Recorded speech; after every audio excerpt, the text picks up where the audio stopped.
वृत्तांत. बाभुळगाव शहरात धूम स्टाईलने गाड्या चालवणाऱ्या टवाळखोरांचा हैदोस वाढलेला आहे.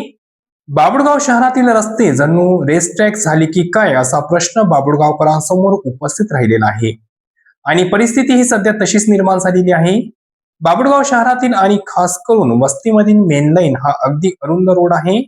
बाभुळगाव शहरातील मेन रोडवर शासकीय रुग्णालय, खासगी रुग्णालय, नगरपंचायत, जिल्हा परिषद शाळा आणि किरकोळ प्रत्येक जीवनावश्यक वस्तूंची दुकाने या मेन लाईन मध्येच आहे.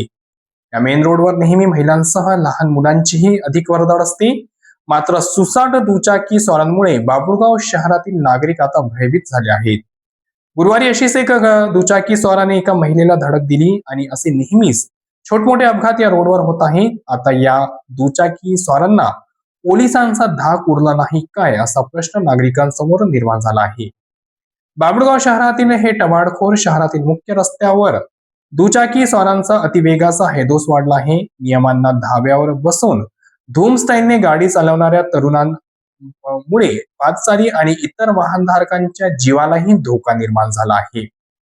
आमच्या प्रतिनिधींनी जेव्हा एका ज्येष्ठ त्रस्त नागरिकांना याबद्दल विचारले तर त्यांनी आमच्या प्रतिनिधीसोबत बोलताना सांगितले की आता बाभुळगाव सारख्या छोट्याशा शहरातही रस्त्यावरून चालताना आता भीती वाटत आहे. पाठीमागून एखादी गाडी इतक्या वेगाने येते की सावरण्याचीही संधी मिळत नाही. पोलिसांनी अशा स्टंटबाजांवर कारवाई करावी अशी मागणी त्यांनी आमच्या सोबत बोलताना केली. दररोज किरकोळ अपघात तर होतच आहेत. आता पोलीस प्रशासन एखादा मोठा अपघात होण्याची वाट बघत आहे की काय असा प्रश्नही त्यांनी निर्माण केला. शहरात अतिवेगाने गाड्या चालवणारे हे कोण तर हे आहेत मित्रांसमोर आणि मुलींसमोर दिखावा करणारे टवाळखोर. हिरो बनण्याच्या नादात हे दुसऱ्यांचा जीव धोक्यात टाकत आहेत. त्यानंतर येतात ज्यांना कायद्याचा धाक नाही अशा टवाळखोरांना वाटते की आपण दंड भरून मोकळे होऊन जाऊ. आणि त्यानंतर येतात व्यसनी. हे व्यसनी गेलेले हे टवाळखोर, अतिवेगाने गाडी चालवणारे हे टवाळखोर अंमली पदार्थाच्या व्यसनी गेलेले असतात.